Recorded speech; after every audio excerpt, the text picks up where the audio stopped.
It was a crisp autumn morning, and the lobby of Greenstone Financial Bank was bustling with activity.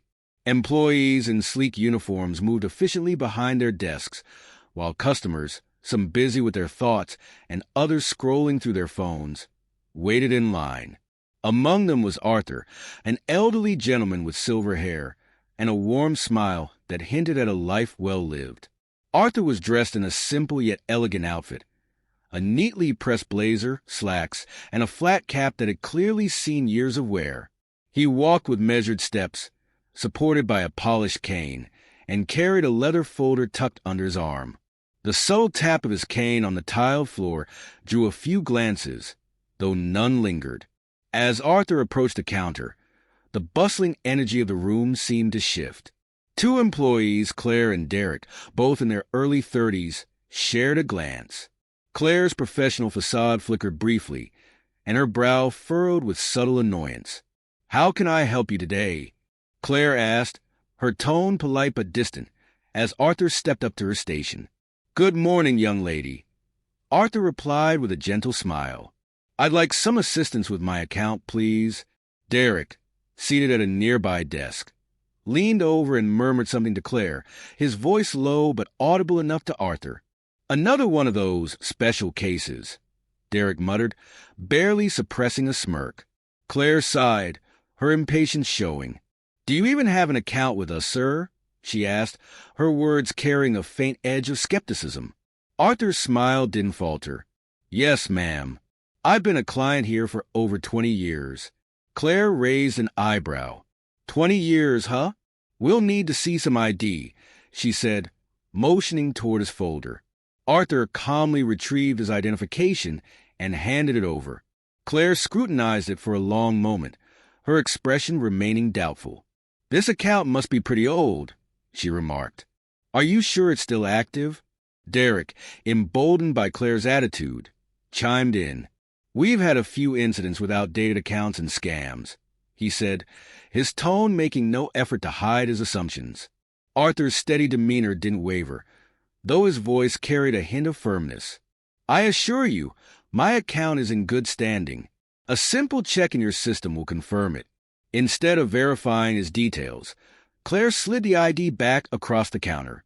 "Look, sir, we're very busy today. Maybe you should come back when you're more prepared," she said dismissively. Arthur's fingers tightened slightly around his cane, but he remained composed. "I believe I am prepared," he said softly.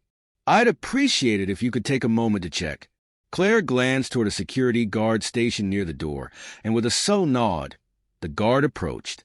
His imposing figure cast a shadow over the interaction. "Is there an issue here?" the guard asked, his voice firm but not unkind. "Not at all," Arthur replied, meeting the guard's gaze. "I'm simply trying to access my account." Claire leaned in and whispered something to the guard, who then turned back to Arthur. "Sir, it might be better if you come back another day," the guard said, gesturing toward the exit. Arthur stood still for a moment, his calm exterior unbroken, but his eyes revealing a flicker of sadness. Without another word, he turned and began his slow walk to the door, his cane tapping rhythmically against the floor. As the door closed behind him, the hum of activity in the bank resumed and the employees carried on, seemingly unaffected by the incident. That evening, Arthur sat at his desk at home, reviewing documents under the warm glow of a desk lamp. He was not a man to let such treatment go unanswered. With a thoughtful expression, he drafted a letter addressed to the bank's regional manager, detailing his experience and attaching a copy of his account credentials. He was not seeking revenge, but rather change. Change in the way people like Claire and Derek viewed others. The following week, Greenstone Financial Bank received a directive from its head office mandating all staff to undergo intensive customer relations and implicit bias training. Among the attendees were Claire and Derek, who initially viewed the sessions as a nuisance. During one session, participants were asked to listen to stories shared by customers who had experienced prejudice in various forms. One elderly woman spoke of being dismissed by a bank clerk because of her modest appearance, only for the clerk to later discover she was a retired professor with significant investments. Claire found herself reflecting on her own actions, while Derek sat uncomfortably, the parallels to Arthur's case impossible to ignore. In a role reversal exercise, Claire was made to play the part of a customer seeking assistance, only to be treated with the same disregard she had shown Arthur. The experience left her visibly shaken. Over the following weeks, the sessions forced both Claire and Derek to confront their biases. They began to see the ripple effects of their actions, not just on the customers they dismissed, but on the culture of the bank itself. When the training concluded, both requested a meeting with Arthur, who agreed to meet them at the branch.